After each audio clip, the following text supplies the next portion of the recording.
नमस्ते एवरीवन। आज ख वैगुण्य पर डिस्कशन करते हैं। रोग का ठिकान क्या है और बार बार वही क्यों लौट आता है। पहले ख का अर्थ समझना पड़ेगा। मतलब ख होता है मार्ग, स्रोत, चैनल या पैसेज, और वैगुण्य होता है दोष, कमजोरी, डिफॉर्मिटी। मतलब ख वैगुण्य शरीर में वह स्थान जहां पहले से कोई कमजोरी या दोष है, जहां रोग टिकने की संभावनाएं ज्यादा होती है।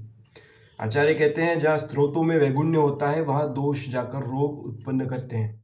सिंपल भाषा में बोलूं तो बारिश का पानी वहीं भरेगा जिस एरिया के रोड या सीवेज लाइन खराब है, और ये खराब रोड या सीवेज लाइन ही ख विगुणता कहलाएगी। अब सवाल ये आता है कि ख वैगुण्य बनता कैसे है।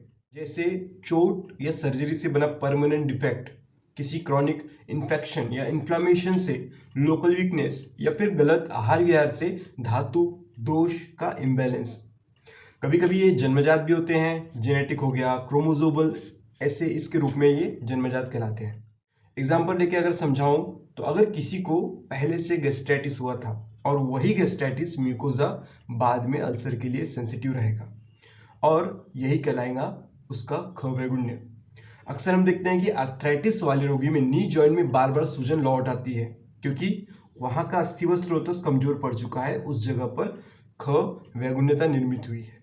अब ये समझिए कि अगर ख वैगुण्य एक बार बन गया तो सिर्फ उस स्थान की रिपेयरिंग से काम बनेगा क्या? नहीं, हमें उस स्थान को खराब करने वाले कारणों को बंद करना पड़ेगा। अगर रोड खराब है तो रोड की रिपेयर के साथ उसे खराब करने वाले कारणों को भी रोकना पड़ेगा। तो ऐसे में चिकित्सा सिद्धांत अगर मैं बताऊं ख वैगुण्य का तो क्या हो सकता है। सिंपल 4 स्टेप का अप्रोच रहेगा। पहला, हेतु निवृत्ति, उस रोड पर भारी वाहन की पाबंदी, मतलब दोष बढ़ाने वाले कारणों को रोकना। दूसरा, स्रोतोशोधन, मार्ग को साफ करना, जो कचरा, पानी, गंदगी वहां पे जमा है उसको साफ करना।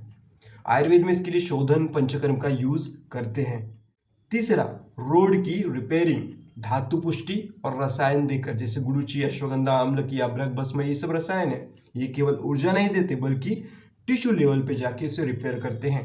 और चौथा, सत्व वजय, उस एरिया के लोगों को समझाएंगे, उस एरिया के लोगों को सिखाएंगे। वैसे ही रोगी के मन पर भी आपको काम करना पड़ेगा, क्योंकि मानसिक तनाव भी ख वैगुण्यता को स्थायी बना देता है, परमानेंट बना देता है। इसे अगर आपको डेमो से समझाऊं तो ज्यादा बेहतर रहेगा।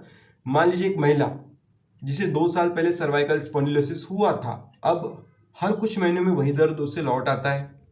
एमआरआई में उस जगह पे डिजेनरेटिव चेंजेस दिखते हैं। ये है सर्वाइकल रीजन का ख वैगुण्य। यहाँ अस्थि व स्रोतस और मांस व स्रोतस दोनों कमजोर है, तो इलाज सिर्फ मसाज या पेन किलर से नहीं होता। हमें करना होगा ग्रीवावस्थी ताकि स्थानिक पोषण मिले, रसायन थेरेपी ताकि वहां के धातु फिर से बनने शुरू हो जाए, और पोस्चर करेक्शन, मतलब नया हेतु, नया कारण, नई वजह न बने। मॉडर्न साइंस में से आप प्रीडिस्पोज्ड टिश्यू कह सकते हैं, जैसे वीक एंडोथेलियम में एथेरोस्क्लेरोसिस, वीक म्यूकोजा में अल्सर, वीक सैनोमियम में आर्थराइटिस। लेकिन आयुर्वेदा इन सबको एक सूत्र में बांध देता है, जिससे कहता है वो ख वैगुण्य। और यही कारण है कि 2 व्यक्ति एक ही आहार ले रहे हैं लेकिन एक बीमार हो रहा है, दूसरा नहीं, क्योंकि पहले के शरीर में ख वैगुण्य है और दूसरे का शरीर सम्यक है। इसीलिए चिकित्सा का उद्देश्य केवल रोग निवारण नहीं बल्कि ख वैगुण्य निवारण होना चाहिए।